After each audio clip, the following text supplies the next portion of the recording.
पिछली वीडियो में हमने देखा कि मोनालिसा कौन थी। एक इटालियन लेडी लिसा जियोकोंडो ही मोनालिसा थी और लियोनार्डो दा विंची ने इसी औरत की पेंटिंग बनाई थी। आज हम देखेंगे कि पेरिस के लूव्र म्यूजियम में जो ये पेंटिंग रखी है, जिसे सदियों से दुनिया मोनालिसा समझती आई है, क्या ये सच में मैडम मोनालिसा की पेंटिंग है। पास्कल कोट, जो एक फ्रेंच साइंटिस्ट हैं, ये मोनालिसा को लेकर काफ़ी ऑब्सेस्ड हैं। 2004 में लूव्र म्यूजियम ने इनको मोनालिसा का एक्सेस दिया था ताकि वो मोनालिसा पर रिसर्च कर सकें। पास्कल ने 10 साल मोनालिसा पर रिसर्च की। उन्होंने लेयर एम्प्लीफिकेशन टेक्निक से मोनालिसा को स्कैन किया। अपनी रिसर्च में उन्होंने पाया कि मोनालिसा के सरफेस के नीचे एक और औरत की पेंटिंग छिपी है।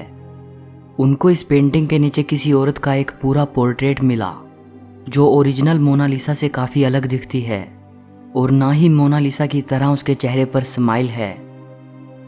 बहुत से एक्सपर्ट्स ये मानते हैं कि दा विंची ने शायद मोनालिसा के 2 वर्जन बनाए थे। ऐसा इसलिए क्योंकि दा विंची के ही समय के एक और पेंटर थे, रैफल। उन्होंने सन 1504 में मोनालिसा का एक स्केच बनाया था, लेकिन इसमें जो ये लड़की है, ये ओरिजिनल पेंटिंग जैसी तो बिल्कुल भी नहीं दिखती। इसीलिए एक्सपर्ट्स ये मानते हैं कि दा विंची ने मोनालिसा की शायद 2 पेंटिंग बनाई थी और जो वो दूसरी पेंटिंग रही होगी उसकी नकल पर रैफल ने यह स्केच बनाया होगा। अब फिर से पास्कल की डिस्कवरी की तरफ चलते हैं। पास्कल को इस पेंटिंग के सरफेस के नीचे जो तस्वीर मिली थी, पास्कल उसकी डिजिटल इमेज तैयार करने में सक्षम हो गए और वो कुछ ऐसी दिखती है। अगर इसे रैफल के स्केच के साथ कंपेयर करें तो दोनों बिल्कुल एक जैसी हैं। शायद रैफल ने यह स्केच इसी को देखकर बनाया था। लेकिन अब सवाल ये उठता है कि इन दोनों में से इटालियन महिला लिसा जियोकोंडो की तस्वीर कौन सी है। दोस्तों, ये तस्वीर जो दा विंची ने पहले बनाई थी, यही असली लिसा जियोकोंडो थी, क्योंकि लिसा की लाइफ के बारे में हमारे पास काफ़ी डिटेल मौजूद है। उसका जन्म सन 1479 में हुआ था और रैफल ने यह स्केच 1504 में बनाया था। मतलब दा विंची ने यह पहला पोर्ट्रेट 1504 से पहले ही बना दिया होगा।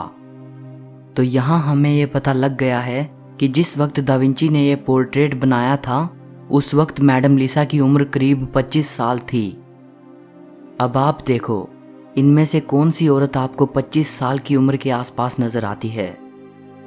ऑब्वियसली ये ओरिजिनल पेंटिंग में जो औरत है, इसकी उम्र तो 35-40 के आसपास दिखती है। सो अब हमें ये पता चल चुका है कि ये पहली वाली पेंटिंग ही असली मोनालिसा थी। लेकिन फिर ये कौन है जिसे सदियों से दुनिया मोनालिसा मानती आई है। फ्रेंच साइंटिस्ट पास्कल कहते हैं कि ये कोई इमेजिनरी औरत है जिसे दा विंची ने अपनी कल्पना से बनाया था। ये कोई असली औरत नहीं थी। पास्कल कहते हैं कि इटालियन व्यक्ति फ्रांचेस्को ने दा विंची को अपनी पत्नी लिसा जियोकोंडो की पेंटिंग बनाने का काम सौंपा था। दा विंची ने मैडम लिसा की पेंटिंग बनाई, लेकिन उन्होंने इस पेंटिंग को फ्रांचेस्को और उसकी फैमिली को नहीं दिया, बल्कि दा विंची ने उसे अपने पास रखा और उसके ऊपर वो कुछ और बनाने लग गए और फिर उन्होंने ये तस्वीर बनाई जिसे आज हम देखते हैं। Art historian Andrew Graham Dixon कहते हैं कि पेंटिंग में इस औरत के खुले बालों का होना और जिस तरह की पोशाक इसने पहनी है, ये साफ दर्शाता है कि ये सब 15th सेंचुरी की इटालियन महिलाओं के कल्चर का हिस्सा नहीं था। हिस्टोरियन एंड्रयू कहते हैं कि दा विंची ने यह किसी होली वुमन का चित्र बनाया है या फिर यह किसी औरत की मृत्यु के बाद बनाया गया उसका काल्पनिक चित्र है और उस औरत को एक देवी की तरह दिखाया गया है। दोस्तों, ये जो इस पेंटिंग के बारे में ग्राउंड ब्रेकिंग डिस्कवरी हुई है, लूव्र म्यूजियम ने इस पर कुछ भी कमेंट करने से मना कर दिया। इस बारे में अब मैं अपनी राय रखना चाहता हूं कि ये किसकी पेंटिंग दा विंची ने बनाई थी। दोस्तों, मेरा ये मानना है कि लियोनार्डो दा विंची किसी की भी तस्वीर बड़ी आसानी से बना सकते थे, सिवाय अपनी माँ के, क्योंकि इनकी माँ ने इन्हें बचपन में ही छोड़ दिया था। दा विंची के बारे में कहा जाता है कि वो अपने पिता की नाजायज औलाद थे। इनकी मदर के बारे में ज़्यादा जानकारी नहीं मिलती। सो मेरा ये मानना है कि दा विंची ने अपनी माँ का काल्पनिक चित्र बनाया है और दा विंची ने इस काल्पनिक चेहरे में अपने फेशियल फीचर्स को भी मिला दिया है। और शायद यही वजह है कि बहुत से एक्सपर्ट्स ये मानते हैं कि उन्हें इस औरत के चेहरे में दा विंची का चेहरा नजर आता है। अगर आप दा विंची की पेंटिंग्स देखोगे तो आप पाओगे कि उनकी ज़्यादातर पेंटिंग्स का सब्जेक्ट सिर्फ मदर ही है। इस औरत के चेहरे पर जो ये हल्की सी स्माइल है, बिल्कुल यही स्माइल आपको इन्हीं दूसरी पेंटिंग्स में भी देखने को मिलेगी। एक्चुअली ये सिर्फ एक स्माइल नहीं है, बल्कि ये एक मदरली एक्सप्रेशन है। दा विंची की पेंटिंग्स में जिन भी औरतों के चेहरे पर ये मदरली एक्सप्रेशन है, वे सभी औरतें अपने बेटे की तरफ देख रही हैं, सिवाय इस औरत के। ये पेंटर की तरफ देख रही है। और पेंटर कौन है? इनका बेटा लियोनार्डो दा विंची। दोस्तों, इस थियोरी को प्रमाणित करने के लिए मेरे पास ज़्यादा कुछ तो नहीं है, लेकिन सबूत के तौर पर मैं आपको कुछ बताना चाहूँगा।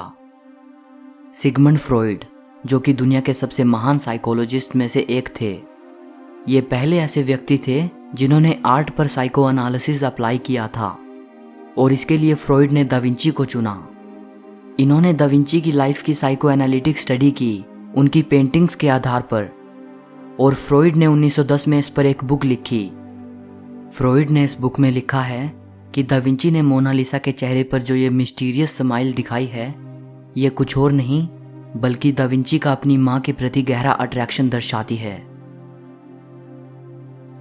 दोस्तों, आप मुझसे कितना एग्री करते हैं कमेंट करके बताइएगा।